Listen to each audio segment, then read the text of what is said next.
at serbisyo na naman sa lungsod ng Maynila.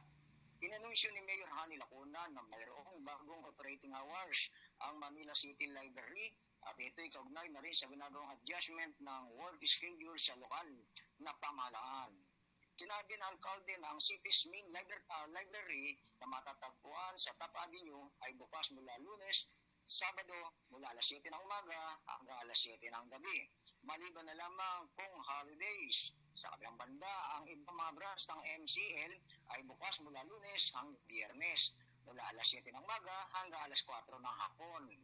Ang basa ng physical na aklat ay may dalang karunungan, karanasan na hindi makukuha sa internet. Binigyan din pa ni Lacuna na hindi lahat ng mga impormasyon sa Google's ay totoo. Ito rin ay hindi sapat. Tiniyak ni Lacuna na ang Manila City Library ay patuloy na tutulong sa pagbibigay ng quality educational services na higit na magpapataas sa level ng karunungan ng mga nagtatanggap sa Manila. Ang City Library ay nakatanggap ng iba't ibang karangalan at pagkilala mula sa national government nitong nakalipas na taon.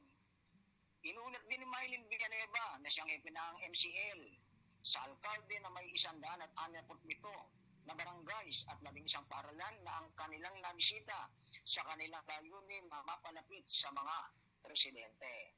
Yan ang inulat dito sa lungsod ng Maynila. Ito si number 8, Junan Sures, nag-uulat sa Kampi Online.